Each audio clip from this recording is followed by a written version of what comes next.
Como utilizar na prática a Stephanie A, que é a sua assistente de escrita.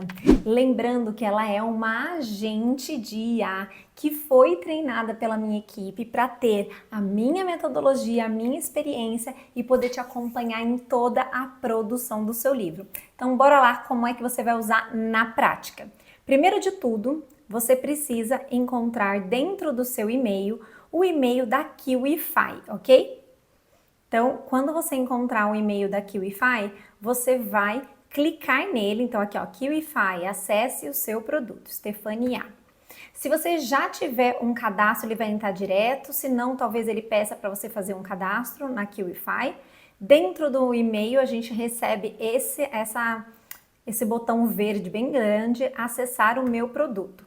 Aí você entra e aí já vai direto para a página da Stephanie A, ok? E aí eu vou te mostrar o que tem aqui dentro.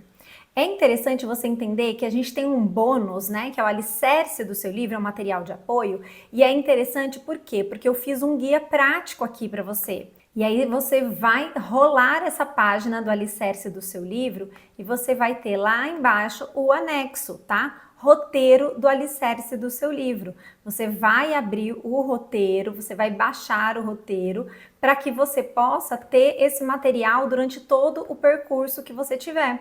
Então você vai abrir esse material, o roteiro do alicerce do seu livro, da Mentor Autor, 5 passos para construir o alicerce do seu livro profissional. Estamos falando aqui de livros de profissionais liberais, empresários, empreendedores de forma geral. Nós não estamos falando de livro de ficção, estamos falando de livros de não ficção, ok? Então a gente vai precisar identificar os objetivos, definir os temas que você domina, tá? A gente vai pensar no público-alvo e depois na promessa do seu livro. E só então a gente vai ter uma lista do que não pode faltar na sua obra. E a partir disso, você vai tendo a Stephanie A te ajudando durante todo o percurso, tá? Aqui, desse lado direito, né, da Kiwify, a gente tem acesso aqui às aulas. Então, vem aqui, conheça a Agente GPT Stephanie A. Depois a gente tem aqui, você encontra o acesso, é o segundo, e depois conheça a mentora de escrita, Stephanie Andrade, né, a mentora por trás desses best-sellers, tá? A gente ainda tem a questão do bônus aqui embaixo. Então, eu vou acessar agora a Stephanie A, tá? Então, primeiro a gente tem uma aula, tá? E nessa aula eu vou explicar como que funciona a Stephanie A. E aqui a gente tem o acesso, tá? Aqui você encontra o acesso ao agente GPT Stephanie A. Então, você vai ter um lugar, clique aqui para acessar, acesse, e aí você vai abrir. Para quem já utilizou o Chat GPT, vai já abrir numa interface dentro do seu próprio Chat GPT. Agora você vai ter essa IA, né, ali dentro do seu chat. E aí, gente, vem aqui, já algumas sugestões já vão aparecer. Porque é uma mentora literária que transforma conhecimento em livros estratégicos de não ficção. Seu livro vai posicionar sua autoridade no mercado. Vamos começar? Quero escrever um livro de não ficção, por onde começo?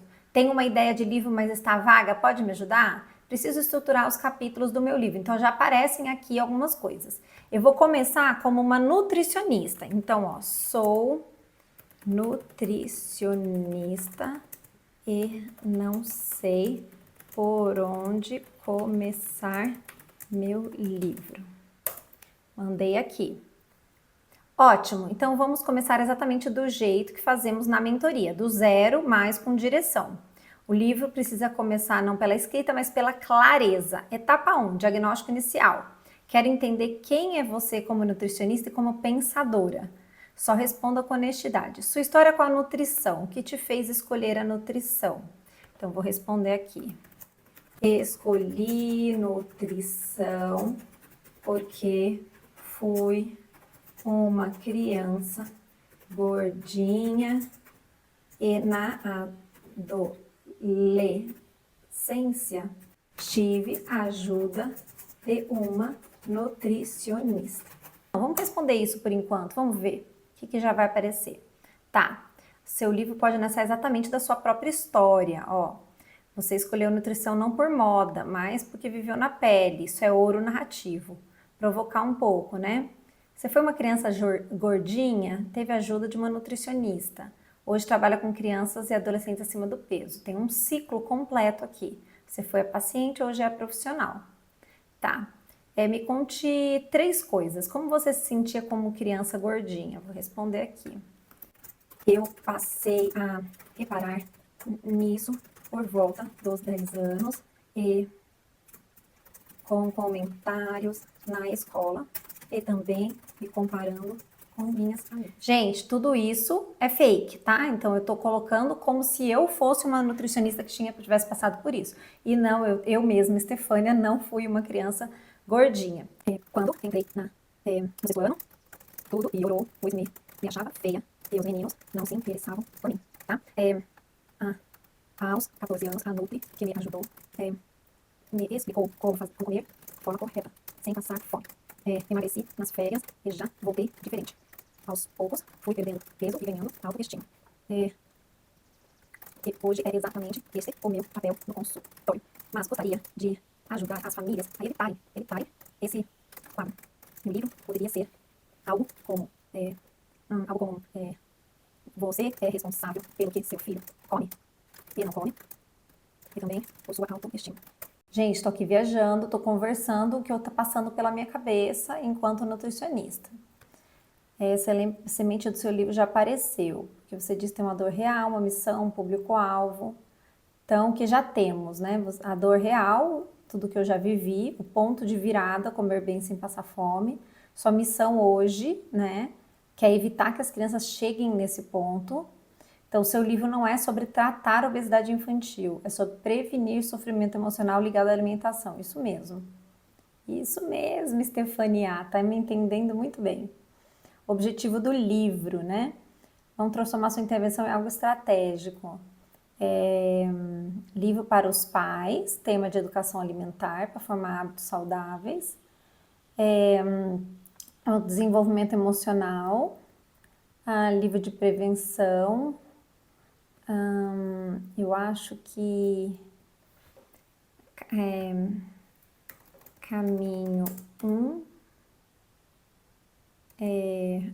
e 3, caminhos, né? Então, caminhos 1 e 3, acho. Que ele sugeriu aqui alguns títulos, né, ou temas. A relação do seu filho com a comida começa em casa, filhos seguros à mesa, como formar criança com uma relação saudável com a comida.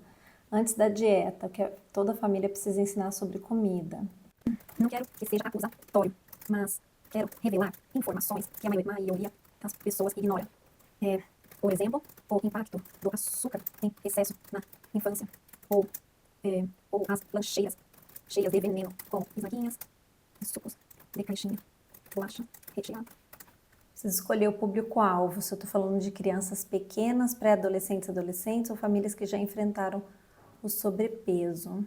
Acho que o público-alvo seria mais de crianças na primeira infância, até 10 ou 12 anos. Geralmente, os pais são mais responsáveis até os 2 ou 3 anos, e depois dizem que não podem viver uma bolha, que comeram isso e não morreram, etc.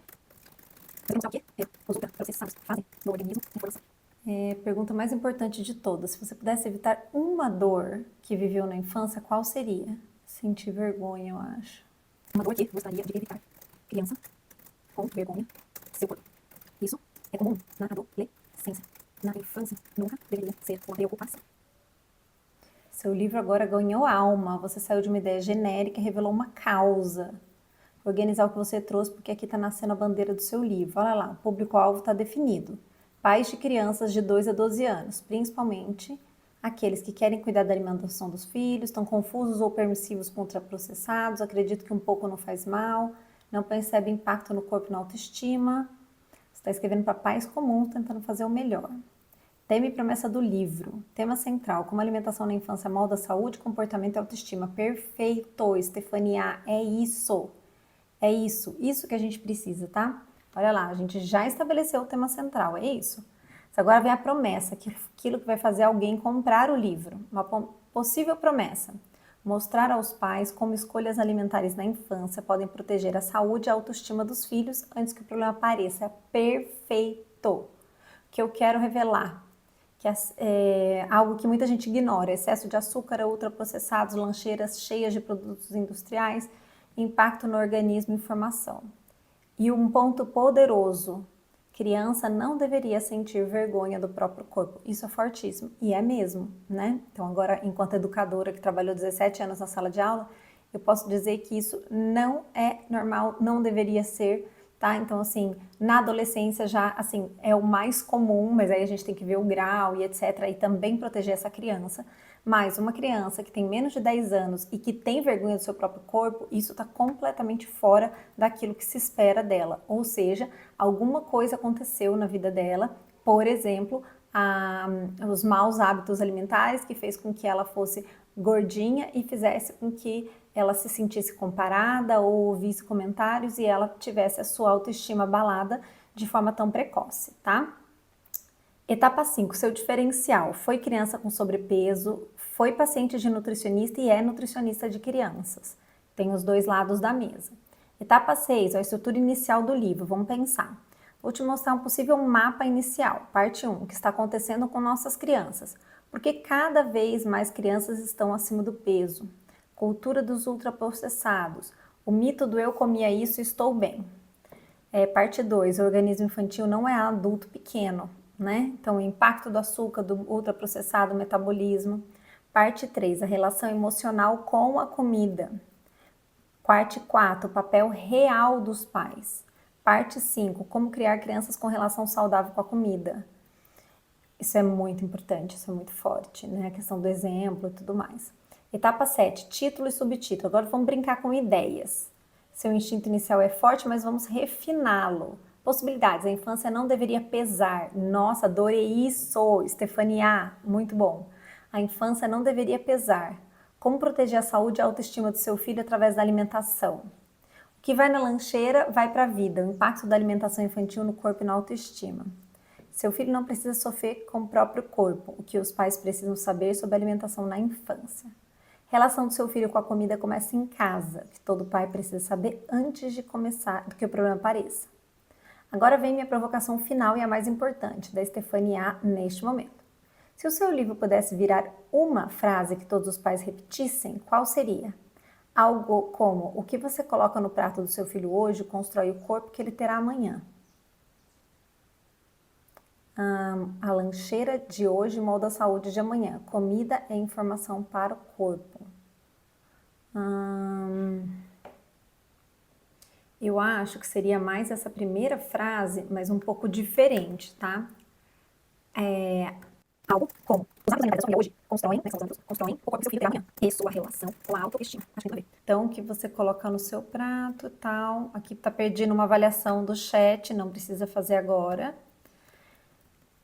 Você gostaria que seu livro fosse mais científico ou mais narrativo emocional? Não, linguagem.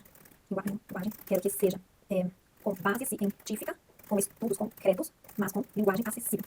Então, você está entendendo que a gente vai conversando aqui, é uma conversa. A gente está conversando ao longo do processo aqui.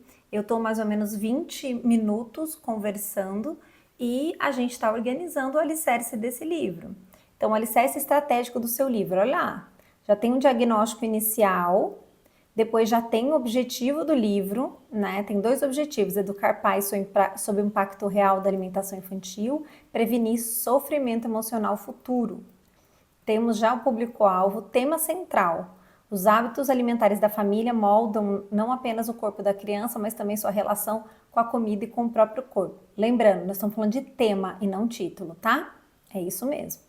Promessa: mostrar aos pais como as escolhas alimentares da infância influenciam o desenvolvimento físico e emocional dos filhos e como prevenir problemas antes que apareçam. E aqui a gente já tem todo um mapa estrutural dos capítulos, ok? Olha lá, tem um overview todo aqui, mas agora ideias de título, então já conversar, já fechar questões dos títulos, tá? Dos títulos, mas eu vou pedir aqui, ó, por exemplo, faça o sumário do livro seguindo essas ideias. Então, tô pedindo para ele já fazer o sumário com o capítulo 1, 2, 3 e assim vai, tá? O sumário cria uma jornada emocional para os pais. Primeiro entendimento, depois choque de realidade, depois ferramentas. Então, olha só, ele já colocou aqui, ó, sumário, a introdução, Por que escrevi esse livro? Parte 1, o mundo alimentar em que nossas crianças estão crescendo. A infância mudou, a ilusão da comida normal, eu comia isso, estou bem, o ambiente alimentar das crianças. Parte 2, o organismo infantil não é um adulto pequeno. Corpo em formação, açúcar muito além da energia, impacto dos ultraprocessados, assim como a parte 3, e a gente vai vindo aqui na parte 4 e a gente já tem, gente, um livro com 20 capítulos organizados. E aí, olha que interessante, se você for seguindo também o material de apoio, você vai fazer isso de uma forma até mais rápida e mais assertiva, tá? Mas vamos supor aqui, ó, capítulo 1, a infância mudou. Capítulo 1, a infância mudou, a comida também, como a alimentação das crianças se transformou nas últimas décadas.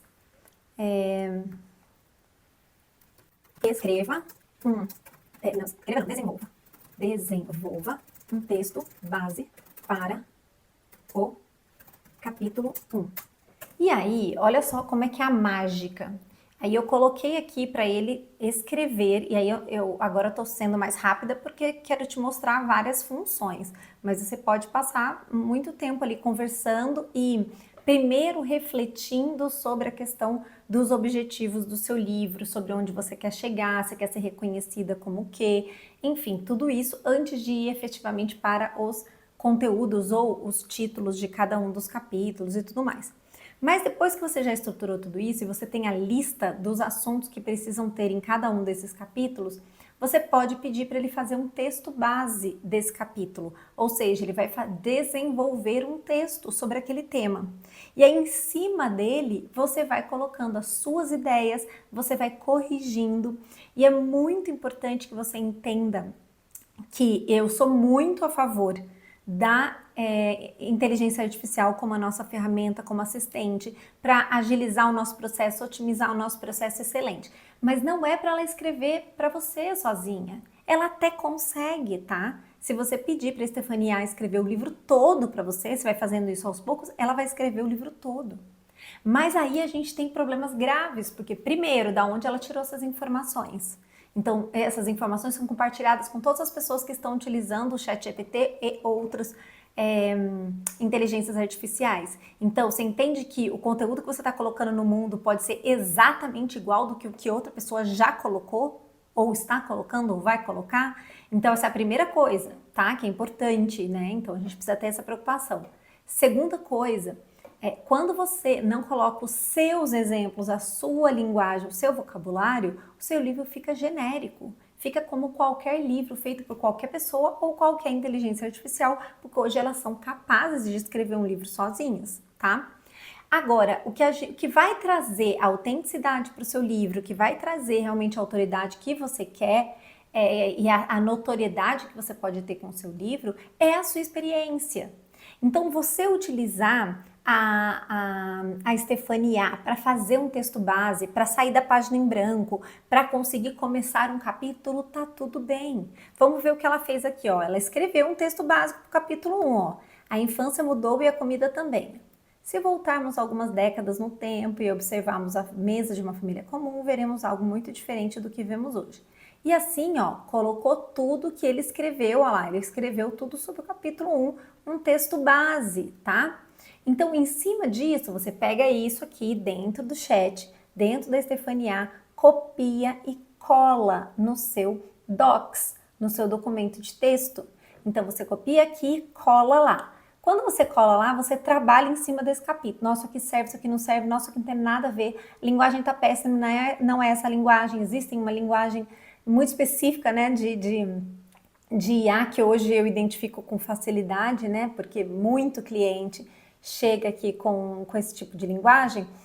Depois que você organizou tudo e você fechou o primeiro capítulo do jeito que você gostaria, aí você volta e mostra para a Stephanie, porque ela é uma inteligência artificial que aprende. Então, olha só, você traz e mostra, olha como ficou o capítulo 1 do jeito que eu quero. Ela já vai entender, olha, ela tinha isso, fez isso, portanto essas mudanças são importantes para ela e essa é a linguagem que ela quer seguir. E assim os textos base dos outros capítulos vão ficando muito mais próximos daquilo que você pode utilizar. Então utilize, né? A gente tem aí o melhor dos dois mundos. A gente tem o seu cérebro, a sua vivência, a sua história, o seu conhecimento e do outro lado a gente tem uma ferramenta que vai ajudar muito o processo de produção dessa obra, que vai te trazer mais autoridade. Então bora lá, bora colocar em prática e fazer o seu livro nos próximos dias.